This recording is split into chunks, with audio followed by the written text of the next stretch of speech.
Hi everyone, William here with the Grand Duke Dmitri Diary series, and today we're doing the second part of a letter that I hadn't originally thought I would cut into.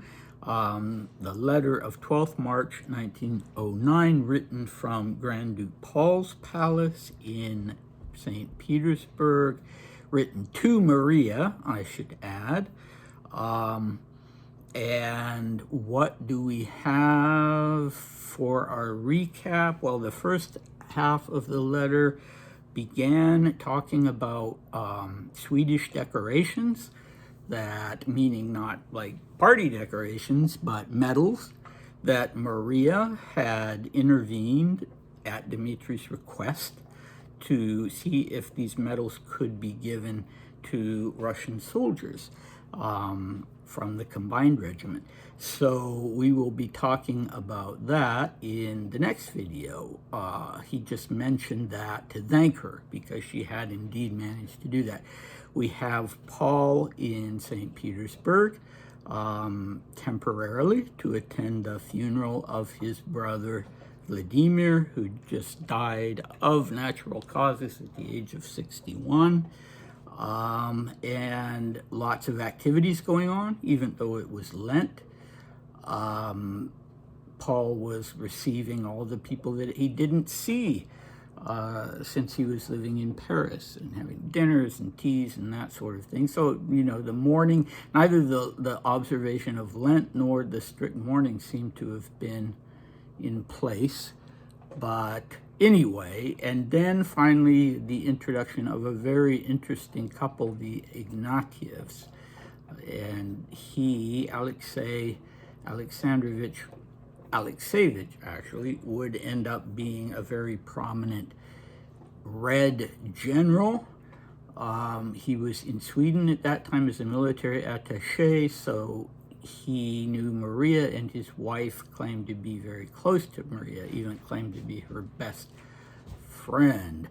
Okay, so that's what we had in that jam-packed first half of the letter. Now this will probably be short, but that's all right for once. All right, here we go. My lessons are proceeding as always. I continue to go to the officers' school and find it very interesting there. I still don't know anything about the summer. The devil knows what I'll end up doing and where I'll be. Apparently, their majesties intend to visit all the European states, i.e. Sweden, England, Germany, and France. If that's true, then maybe I'll ask them to take me with them, although they'll probably refuse. And how are things going for you in Vilgashka? How are things going for you there in Stockholm? How are you feeling? Oh, one more important thing. Remember, you and I wanted to give 2 oil lamps to Uncle Sergei's tomb based on the drawings done by Stepanov. Well, now it turns out that instead of lamps, it would be better to give 2 candlesticks. Do you want to give one and I'll give the other? They each cost 250 rubles, and he's underlined the word each. They'll be made in a style already available. It would, of course, be nice if there was something from us in the church, since there's nothing from us there. Please answer by telegram. They must be ready by 29th April. I wrap my arms around both the future parents and their suite. Dmitri. Okay, so, as I said, relatively short. The officer school is the Nikolaevskaya Cavalry School, which Dmitri had started to attend in 1909. And this about I had to look it up, about Nicholas and Alexandra touring some of the European states, countries in the summer of 1909. And they did indeed, as it turns out, between the months of June and August 1909. They were in the Standard, they were in the Royal Yacht, so they didn't go overland. And Germany isn't, I don't think Germany was on their agenda. They were in England and Sweden for sure. I don't know about Germany and France. Did they take Dmitri? I don't believe so. I don't believe they did. I think we have, I'm pretty sure they didn't, because I think we have letters to Maria written from Russia during the summer in 1909. He doesn't even seem to be 100% sure that they're going. He says apparently they're going. And maybe I'll ask. So he's being pretty tentative. Even, he doesn't expect them to let him go. He was sort of their oldest boy, but at the same time not. They'd kind of, since 1906, when he and Maria were sent away from Moscow after their, during the revolution there, the October Revolution in Moscow, they were sent for a while to Tsarskaya Selo. And yeah, Dmitri and Nicholas did have this kind of surrogate son, surrogate father thing going on, and they did end up taking Dmitri to Crimea, for instance, with them. But I think in this instance, no. I think he was correct that they didn't agree to take him with them.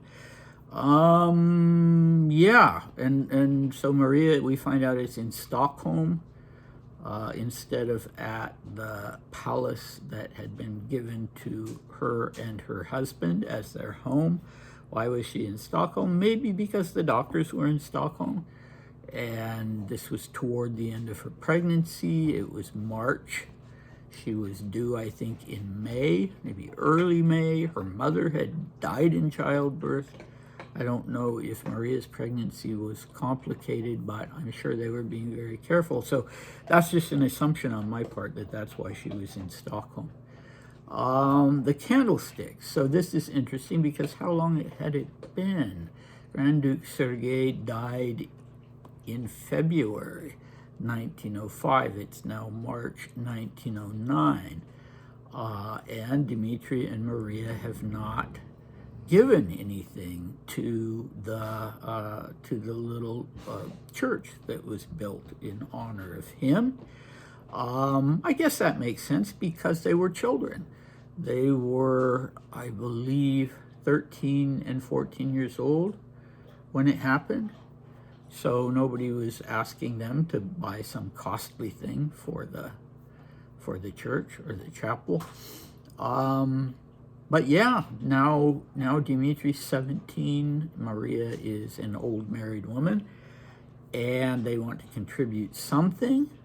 These candlesticks are quite costly, 250 rubles each. If you recall, not that long ago in the 1908 letter, we had one where Dmitri was asking his sister to pay 80 rubles to one of her old servants. I don't know, old elderly, but a servant who had been with her for many years before she married and went to Sweden, and he needed money for his son's education, and it was only 80 rubles.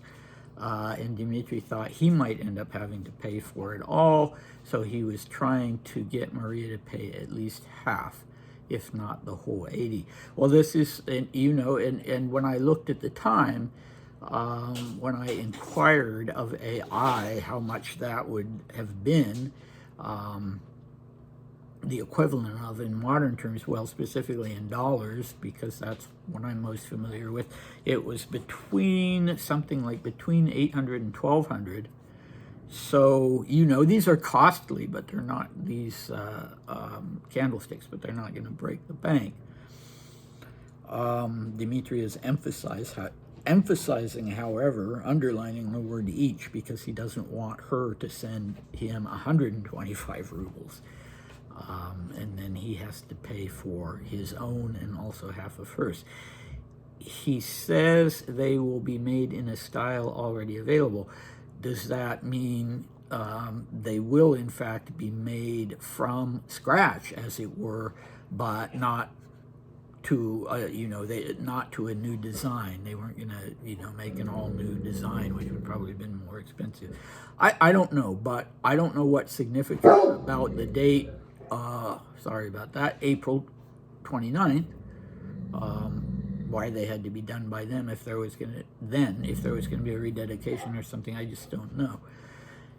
Anyway, what do we have next time? Well, we're starting a new letter. We're going back in time to January 1909, and we're going to find out what complicated thing led up to the request for medals, Swedish medals for Russian soldiers, among many other interesting things. So I hope to see you then. Bye.